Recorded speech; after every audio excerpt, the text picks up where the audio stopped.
Totoo bang mas mayaman pa si Gretchen Barreto kaysa kay Manny Pacquiao?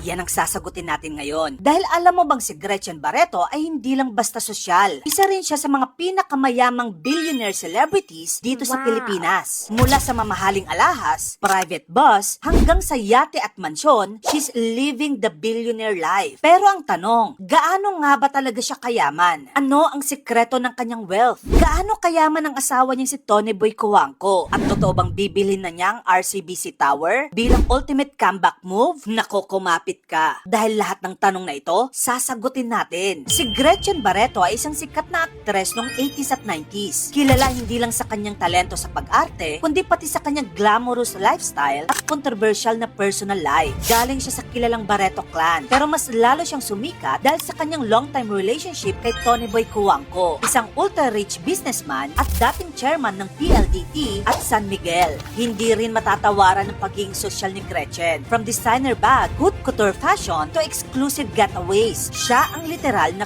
queen of luxury.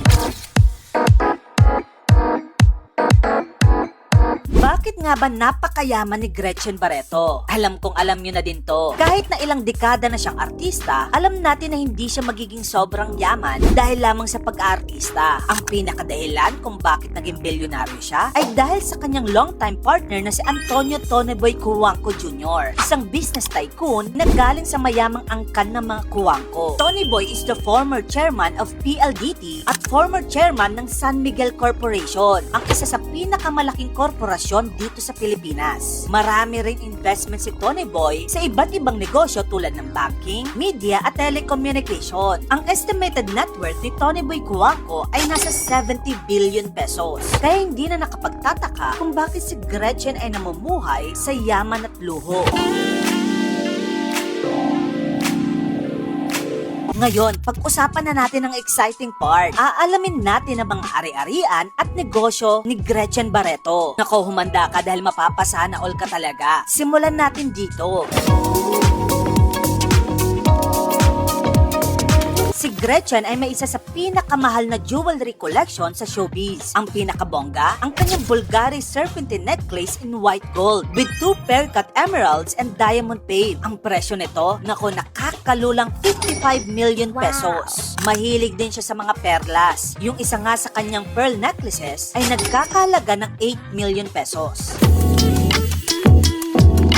Kung yung ibang artista ang nauuso ay artista van, nako, itong si Gretchen, lumevel up ng todo-todo dahil sa kanya, private luxury bus. Ito ay customized at may sariling banyo, kitchen at dressing room. Literal na parang may bahay sa loob. Ang presyo nito, 32 million pesos.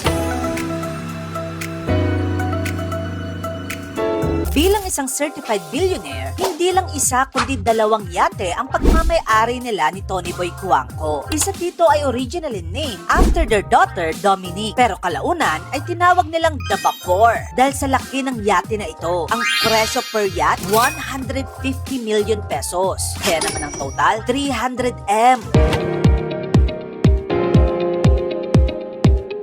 Alam mo bang hindi lang isang bahay kundi 2 ultra-luxury mansions ang pagmamay-ari ni Gretchen Barreto sa 2 pinaka-exclusive villages sa Makati? Ang kanilang 2 mansyon ay nasa North Forbes Park at Dasmariñas villages. Itong 2 subdivision ito, sila ang may pinaka-expensive na property sa buong Pilipinas. Ang current market value ng mga mansyon dito ay nasa 750 million pesos up to 4 billion pesos. Ito na ang pinaka-wild na balita. Bibilhin din daw ni Gretchen Barreto ang buong RCBC Tower sa Makati. Bakit shocking ito? May history kasi si Gretchen sa building na ito. May kumakalat kasi na chika noon na naban daw siya sa RCBC matapos niyang palayasin sa elevator si Vivian Yuchenko, ang mismong may-ari ng RCBC building. Pero later on, napag-alamang urban legend lamang ito at hindi ito totoo. Pero kumakalat na rin sa mga thread ngayon ang comeback move di umano ni Gretchen Barreto. Ngayon, bilang isang certified billionaire na siya, mukhang gusto niyang gawing ultimate flex move ang pagbili niya ng RCBC Tower bilang part daw di umano ng kanyang retirement investment. Pero as of now, hindi pa ito confirm at chismis lamang ito. Sa lahat ng kanyang ari-arian, investments at luxury items, ang net worth ni Gretchen Barreto ay approximately 10.7 billion pesos. Para lang magka-idea ka kung gaano ito kalaki, kung ang isang minimum wage earner ay kumikita ng 16,000 pesos kada buwan, kailangan niya magtrabaho ng mahigit sa 55,937 na taon para lamang maabot ang yaman ni Gretchen Barreto. Grabe, no? From a showbiz superstar to a certified billionaire socialite, Gretchen Barreto has it all. Pero ano sa tingin mo ang pinaka-wild na flex niya? Ang kanyang 55 million Bulgarian necklace? O ang kanyang yate na worth 300 million pesos? O ang rumored na RCBC Tower purchase? Tara, pag-usapan natin sa comment section.